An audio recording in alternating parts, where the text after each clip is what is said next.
നമസ്കാരം.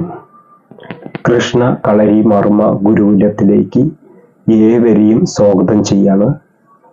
ഇന്ന് ഒരു പുതിയ വീഡിയോയുമായിട്ടാണ് നിങ്ങളുടെ മുന്നിലേക്ക് വരുന്നത്. ഇന്ന് നമ്മൾ പറയാൻ പോകുന്നത് നമ്മുടെ പാരമ്പര്യ കലകളെ കുറിച്ചാണ് ഞാൻ പറയുന്നത്. എന്താണ് മർമ്മം? എല്ലാവരും ഈ മർമ്മത്തിൽ ഉപയോഗിച്ചാൽ സിമ്പിളായിട്ട് രക്ഷപ്പെടാമെന്ന് പറയും. ഈ മർമ്മത്തിൽ ഉപയോഗിക്കുന്നതിലൊന്നും വലിയ വിഷയമില്ല. ചെറിയ ചെറിയ മർമ്മങ്ങളിൽ ടച്ച് ചെയ്ത് കഴിഞ്ഞ് പെട്ടെന്നൊക്കെ രക്ഷപ്പെട്ടു പോകാം. അതൊന്നുമല്ല വിഷയം. ഒന്നാമത്തെ വിഷയം. രണ്ടാമത്തെ വിഷയം എന്താണെന്ന് അറിയാമോ? അത് ഏത് നരമ്പിനോടാണ് പ്രയോഗിക്കേണ്ടത്? മനസ്സിലാകുന്നുണ്ടോ? ശരീരം എന്നത്, ശരീരത്തെ കുറിച്ച് പഠിക്കാനുണ്ട്, ഒരുപാട് കാര്യങ്ങൾ പഠിക്കാനുണ്ട്. ഏത് നരമ്പിലാണ് അത് പ്രയോഗിക്കേണ്ടത്? ഏത് പേശിയിലാണ് അത് പ്രയോഗിക്കേണ്ടത്? ഏത് ഭാഗത്താണ് പ്രയോഗിക്കേണ്ടത്? ഏതാണ് നരമ്പ് പ്രയോഗിക്കേണ്ടത്? ഈ മർമ്മം ഉപയോഗിക്കുന്നത് ഏത് നരമ്പിലാണ് ഉപയോഗിക്കുന്നത്? ഇതാണ് പഠിക്കേണ്ടത്. ഇത് പഠിക്കണം. ഇതാണ് പഠിക്കേണ്ടത്. മനസ്സിലായില്ലേ? മർമ്മം ഇല്ലെങ്കിൽ അഭ്യാസമുറ എന്ന് പറഞ്ഞ കാര്യമൊന്നുമില്ല. അഭ്യാസമുറ എന്ന് പറഞ്ഞാൽ അത് ഏത് നരമ്പിലാണ് പ്രയോഗിക്കുക, ഏത് നരമ്പിനോടാണ് ടച്ച് ചെയ്യുക, അത് ആ ടച്ച് ചെയ്ത് എവിടേക്കൊക്കെ ബാധിക്കും എന്നുള്ളതാണ് നമ്മൾ പഠിക്കേണ്ടത്.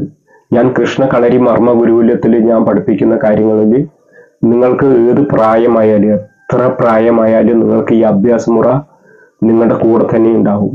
ഞാൻ പറയാൻ വരുന്നതിൻ്റെ അർത്ഥം എന്താ അറിയോ? അത് ഏത് നരമ്പിലാണ് പ്രയോഗിക്കേണ്ടത്, അത് എത്ര ആങ്കുലമാണ് അത് ഉള്ളത്, അത് ഏത് സൈഡാണ്, അത് എങ്ങനെയാണ് അതിൻ്റെ ബേസിക്കലി, അതെങ്ങനെയാണ് അതിൻ്റെ കിടപ്പ്, ആ മർമ്മസ്ഥാനത്തിന്റെ രീതി എങ്ങനെയാണ്, ഏത് വശത്തിലാണ് അത് കിടക്കുന്നത്. ഓരോ മർമ്മസ്ഥാനവും ഇങ്ങനെയായിരിക്കാം, സൈഡിങ്ങിലായിരിക്കാം. അത് ഏത് നരമ്പിലാണ്, അത് ഏത് അസ്ഥിയോടാണ് ചേർന്നിട്ടുള്ളത്, അതാണ് മർമ്മസ്ഥാനത്തിന്റെ രീതി. അത് മനസ്സിലാക്കണം ഫസ്റ്റ്. അതാണ്. എന്നിട്ട് വേണം ഇന്ന മർമ്മത്തിൽ ഉപയോഗിച്ചാൽ മതി, ഇന്ന മർമ്മത്തിൽ ഉപയോഗിച്ചാൽ. ഈ മർമ്മത്തിൽ ഉപയോഗിക്കുന്നത് മാത്രമല്ല, ഈ ഇതില് ഉപയോഗിച്ചു കഴിഞ്ഞാൽ അതിന്റെ വശങ്ങളും ഉണ്ട്. ശ്വാസം കിട്ടാതെ, ഇല്ലെങ്കിൽ യൂറിൻ പോകാതെ, ടോയ്ലറ്റിലേക്ക് പോകാതെ ഒക്കെ ഇരിക്കുന്ന വിഷയങ്ങളുണ്ട്. ഒരു സൈഡ് ചരിഞ്ഞു കിടക്കേണ്ട ഒരു അവസ്ഥ വരും. അതൊരിക്കലും ചിലപ്പോൾ നേരെയാവില്ല. അപ്പോൾ മറുവശങ്ങളും കൂടി ഉണ്ട്. ഇതൊക്കെ പഠിച്ചാലാണ് ഈ മർമ്മങ്ങളിൽ ഉപയോഗിച്ചാൽ, ഇവിടെ ഉപയോഗിച്ചാൽ ഇങ്ങനെ, അവിടെ ഉപയോഗിച്ചാൽ അതിന്റെ മറ്റുള്ള വശങ്ങളും കൂടി മനസ്സിലാക്കണം. ഇല്ലാതെ ഈ മർമ്മങ്ങളിൽ അടി കിട്ടുന്നവർക്ക് പിന്നീട് വലിയ ദോഷമാണ് വരാൻ പോകുന്നത് കേട്ടാ. പിന്നീട് വലിയ പറഞ്ഞു കഴിഞ്ഞാൽ പെട്ടെന്ന് തന്നെ അവർക്ക് വരാൻ പോകുന്ന വിഷയം അതാ. വയറ്റിൻ്റെ ഉള്ളില് ശ്വാസം കിട്ടാതെ ഇങ്ങനെ ഏങ്ങി ശ്വാസം കിട്ടാതെ ഇങ്ങനെ വലിച്ചുകൊണ്ടിരിക്കും. ഇങ്ങനെ വലിച്ചുകൊണ്ട് കുറേ നാൾ കഴിയുമ്പോൾ അത് വലിക്കും. ഇങ്ങനെ വലിച്ച് അതൊരു ആസ്മ രോഗി പോലെ ആയിത്തീരും. അതിന്റെ മറുവശങ്ങൾ അതിനെ തട്ടി ക്ലിയർ ആക്കി കൊടുക്കണം. മനസ്സിലാകുന്നുണ്ടോ? ഈ മർമ്മങ്ങളിൽ കയ്യിലായാലും കാലിലായാലും മുട്ടിലായാലും കഴുത്തിലായാലും ഏത് മർമ്മത്തിൽ ഉപയോഗിച്ചാലും അതിന്റെ ഒരു സ്ഥാനമുണ്ട്. അത് ക്ലിയർ ചെയ്താൽ മാത്രമേ ആ വ്യക്തിക്ക് മാറ്റം ഉണ്ടാവുള്ളൂ. ഇല്ലാത്ത പക്ഷം ഭയങ്കരമായ പ്രശ്നം പിന്നീട് വരും.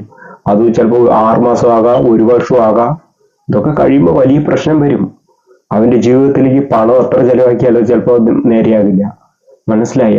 ഇതെല്ലാം ഒരുപാട് കാര്യങ്ങൾ മനസ്സിലാക്കാനുണ്ട്.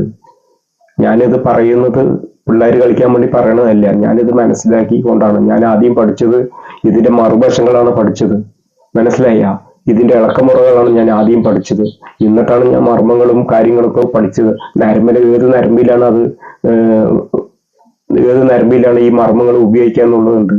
അതുപോലെ തന്നെ ഇത് ചെയ്യുമ്പോൾ ശരീരം എന്താണ്, ഒരു ഇലക്ട്രിക് ഷോക്ക് പോലെയാണ് ശരീരം. ഏത് ഭാഗത്ത് ഉപയോഗിച്ചാലും ഒരു ഇലക്ട്രിക് ഷോക്ക് പോലെ. നിങ്ങൾ അറിയാതെ എവിടെയെങ്കിലും മുട്ടിയാൽ കൈ ഇങ്ങനെ തരിച്ചു പോകും, ഒരു ഷോക്ക് അടിച്ച പോലെ. മനസ്സിലായി? അപ്പൊ ഒരു ശരീരം ഇലക്ട്രിക് ഷോക്ക് പോലെയാണ് ശരീരം. അത് ഏത് പ്രയോഗങ്ങളിൽ എന്ത് ചെയ്താൽ എന്താകും എന്നുള്ള ഒരു ബേസിക്കലൊക്കെ ഉണ്ട്. മർമ്മങ്ങളിൽ ഒരുപാട് കാര്യങ്ങൾ പഠിക്കാനുണ്ട്. മനസ്സിലായി? മോപേസുകളിൽ ഒരുപാട് മർമ്മങ്ങളുണ്ട്. അതിലൊക്കെ ഉപയോഗിക്കുന്നതൊക്കെ ഒരു ടച്ച് ചെയ്ത ആള് ബോധം കെട്ട് താഴെ പോകും.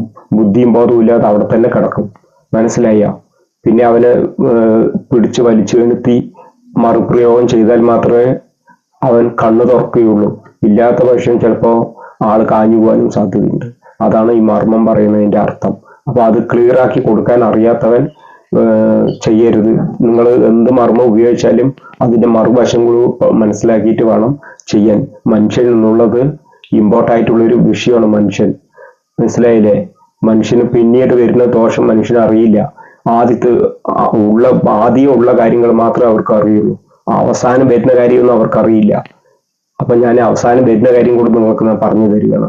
ഇങ്ങനെയൊക്കെ ഉണ്ട് സഹോദരന്മാരെ, ശ്രദ്ധിക്കുക എന്ന് ഞാൻ നിങ്ങളോട് പറയാൻ കാരണം എന്തറിയോ? ആരും മോശമായി പോകരുത്. യൂട്യൂബ് ചാനലിൽ പ്രവർത്തിക്കുന്നവര് ഒരിക്കലും, യൂട്യൂബർമാർ ഒരിക്കലും മോശമായി പോകരുത്. ഒരു ചെറിയൊരു കാര്യത്തിൽ ഒരാൾക്ക് അപകടം വന്നു പറഞ്ഞിട്ട് വലിയൊരു മാർഷൽ ആർട്സ് പഠിപ്പിക്കുന്നവൻ മോശമായി അവൻ ഇങ്ങനെ ഒരു പ്രകാരത്തിൽ അവൻ ഒരാൾ തളർന്നു കിടക്കാൻ ഇടയായി എന്ന് പറയാൻ പോലും ഇടയാകരുത്. അപ്പൊ നിങ്ങൾ അതിന്റെ എല്ലാ വശങ്ങളും മനസ്സിലാക്കിയിട്ട് വേണം ചെയ്യാൻ എന്ന് പറയാനാണ് ഞാൻ പറയുന്നത്. നിങ്ങൾ നല്ല രീതിയിൽ മനസ്സിലാക്കി മുമ്പോട്ട് പോവുക.